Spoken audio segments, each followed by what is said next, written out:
So, I don't know if anyone else gets it, you know, on like a Sunday night when you're really quite anxious for the week ahead, you're like, I don't want to go back into work, I don't really want to think about anything.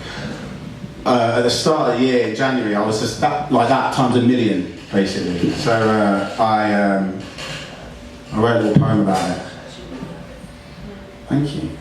You know that Sunday dread? It's a thing that aches in your guts when the weekend is almost over and overwhelms you for the week ahead. January 1st is that, just amplified. It's like a crackhead version, all messed up, growing stronger all the time, and it remembers getting fat on the lies that we fed it in December. And all those things that we've been putting off until the new year, well, they're here. I know what I'll do. I'll make a list. A massive list with colours and deadlines and graphs. It will be great. But first, I'm just gonna watch this YouTube video on how to make a pivot chart here. Google videos how to make pivot chart Excel. 2 hours down the rabbit hole later, and I still don't know how to make a pivot chart. And to be honest, I'm a little bit sadder than what I was at the start. Okay, I won't make the list, it's another thing to add to itself. I'll just go to the gym, clean the house, pay the bills, call back that friend, 10,000 steps every day. Don't even get me started about that. Right, I'll do you a deal. Face. What I'll do is this. Just one thing. I can do one thing.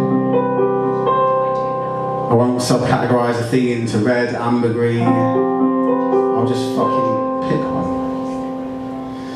Maybe then I'll feel a little bit lighter. Like I can open the post that's been sat on the mat for long, because every time I look at an envelope, it makes my chest feel tighter. Like I can brush my teeth with a greater sense of ease, like I can shower, because now I'm starting to believe I can stand on my feet and really know what they all mean when people say they feel empowered. And it's never too late to phone back that mate that's become a sad and scary joke, because it's been so long since they checked in on me. And there's 2 blue ticks from when I clicked on the message, so they know that it's been seen. So if you can't face it, that one thing, that's okay. Maybe your one thing can just be to breathe and sit in your stillness. Just because you struggle sometimes doesn't mean you have a mental illness. And if you do, that's okay too. So today, I wish myself a happy new year. And I'll be grateful for the brightness of that light that filters through the trees when I go for a walk in the woods, and reminds me for a tiny moment I'm lucky to be here. Thank you.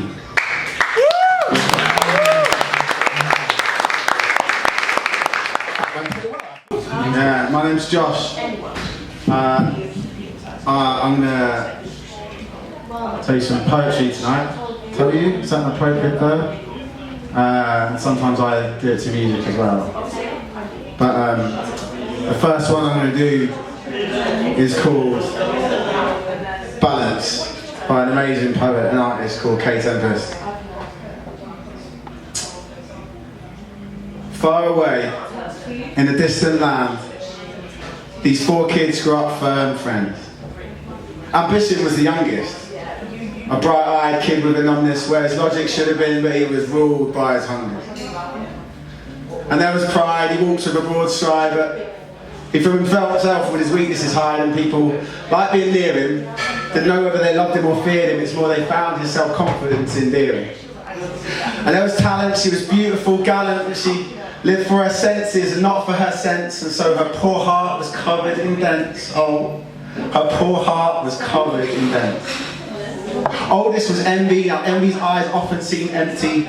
She would talk loud and lengthy sentences, frenzied, sensitive, tall and cold. Her eyes are green like skin when it's marked by fake gold. They grew up, fell out, made up, got drunk, hung out from sun up to sun until they got done, and then they hit the ground running, looked far and found something. But it all turned to nothing though when pride got with talent. Envy with ambition, they forgot how to listen. Things changed, became different, everything was competition. Oh, talent and pride became bitter despise. They got hateful, sarcastic, dreary and drastic. Yes, they loved each other greatly, but the fights were terrible. Raised each other high up on pedestals. Isolated themselves, stopped speaking to ambition and envy. They became distant and unfriendly. Envy got sad and cried plenty. Her indignation riled when she discovered she wanted more than she had found with ambition. Because he was always looking but only got what he was given, never got what he was given, concerned not with what his hands held, but what they could be gripping. He was always chasing, never fought to fill the space, and envy made him more desperate with every pointed conversation, forcing them comparisons, making him address how every time he promised more, she always ended up with less. Making him address how every time he promised more, she always ended up with less. Yes, 4 firm friends became 4 fierce forces, headed for that awkward stage that precedes most divorces.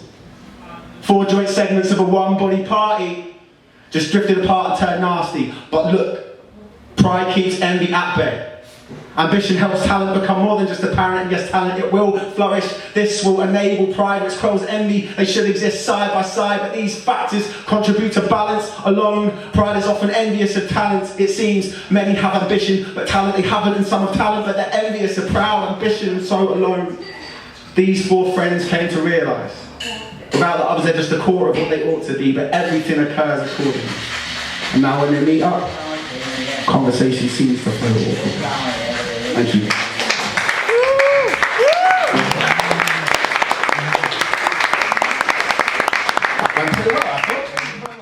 I'm going to do another poem called The Invitation, which I really, really love, by Araya Mountain Dreamer. Incredible. It doesn't interest me what you do for a living. I want to know what you ache for, and if you dare to dream of meeting your heart's longing. Doesn't interest me how old you are. I want to know if you'll risk looking like a fool for love, for your dream, for the adventure of being alive. Doesn't interest me what planets are squaring your moon. I want to know if you have touched the centre of your own sorrow. If you've been opened by life's betrayals, or if you've become shriveled and closed from fear of further pain. I want to know if you can sit with pain, mine or your own, without moving to hide it, or fade it, or fix it. I want to know if you can be with joy, mine or your own. If you can dance with wildness and let the ecstasy fill you to the tips of your fingers and toes without cautioning us to be careful, be realistic, remember the limitations of being human. It doesn't interest me if the story you're telling me is true. I want to know if you can disappoint another to be true to yourself. And if you can bear the accusation of betrayal and not betray your own soul. If you can be faithless and therefore trustworthy. I want to know if you can see beauty even when it's not pretty every day. And if you can source your own life from its presence. I want to know if you can live with failure, yours and mine, and still stand at the edge of the lake and shout to the silver of the full moon, yes. It doesn't interest me to know where you live or how much money you have. I want to know if you can get up after the night of grief and despair, weary and bruised to the bone, and do what needs to be done to feed the children. It doesn't interest me who you know or how you came to be here. I want to know if you will stand in the centre of the fire with me and not shrink back. It doesn't interest me where or what or with whom you've studied. I want to know what sustains you from the inside when all else falls away. I want to know if you can be alone with yourself and if you truly like the company you keep in the empty moment.